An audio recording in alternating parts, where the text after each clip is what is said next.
Mr. President, dear Volodymyr, ministers, ambassadors, ladies and gentlemen,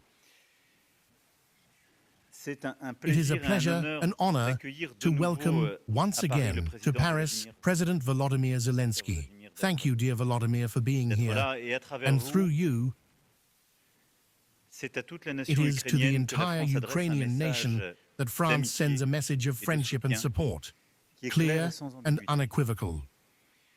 We are and will remain resolutely by Ukraine's side. It is a matter of the European continent's interest and our security. For more than 3 years now, Ukraine has been waging a fight that goes beyond its own borders. It is a fight of freedom against oppression, of law against brutality. We have, in fact, entered a new era, and Russia's aggression is not only a challenge to the global order and world stability, it also directly impacts our security in Europe.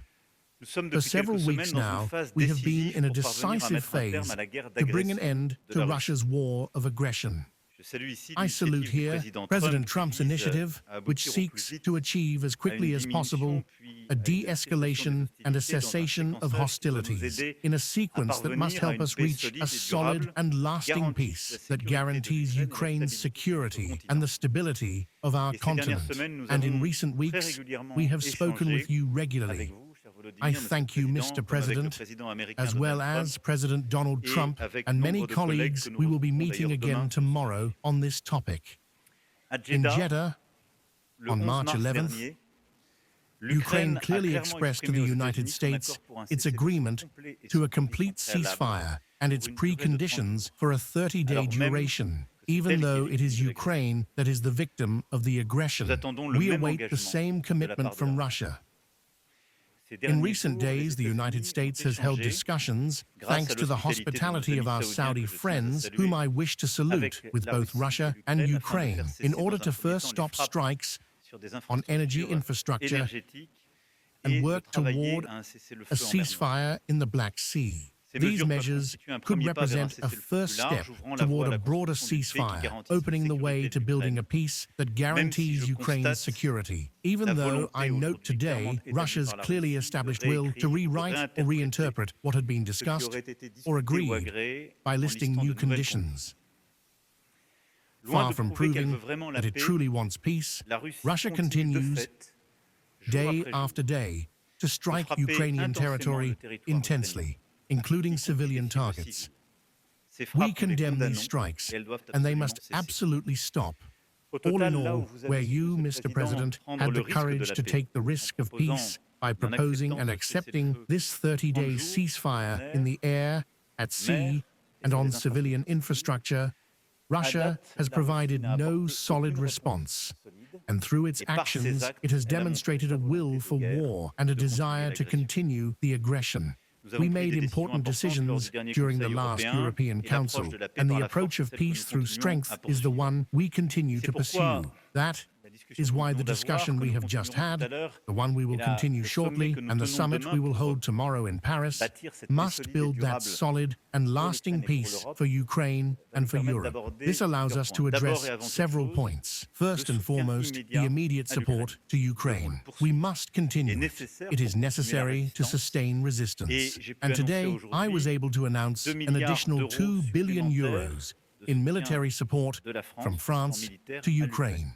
France, from the beginning, as you know, has provided capabilities that respond to the priority needs of the Ukrainian armed forces, and we have prepared additional assistance with Milan anti-tank missiles, air defense systems such as MICA missiles, which equip our Mirage fighters that have been delivered, or even Mistral surface-to-air missiles. To hold the front lines, Ukrainian forces will also receive armored vehicles, weapons, AMX-10 RC tanks, and a large number of munitions, including some remote-controlled and drones. We have also made progress on cooperation in satellite and intelligence matters, and this support will also be complemented by production of equipment in Ukraine, thanks to partnerships forged with our defense companies. These €2 billion in support are a first step, and our intention tomorrow is to mobilize all the partners who will be present to continue this immediate support to Ukraine. The second topic of discussion will concern concern a lasting ceasefire, ensuring it can be observed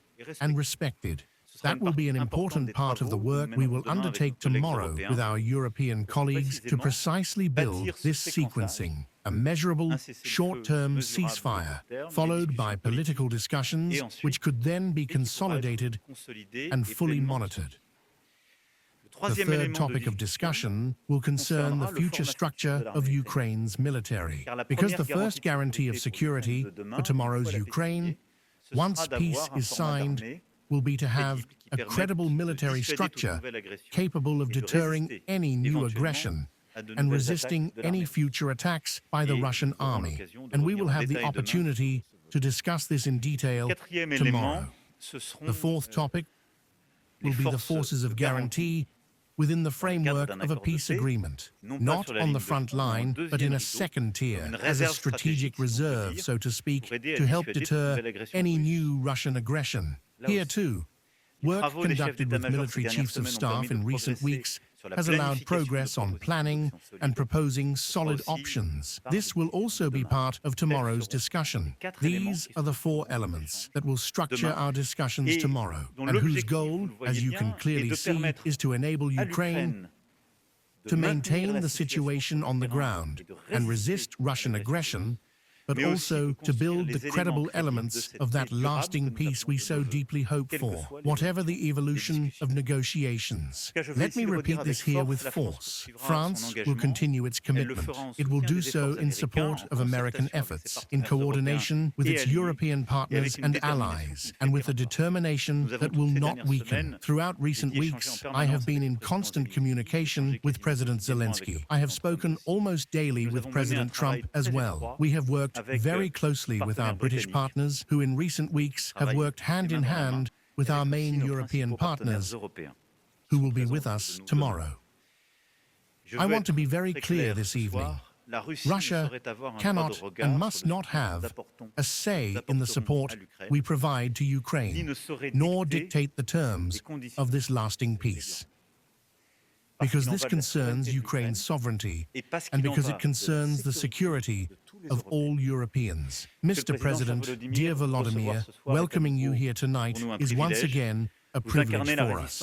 You embody the resistance of a people who refuse to bow to the unacceptable, to brute force or fait accompli, and that resistance commands the respect of all Europeans.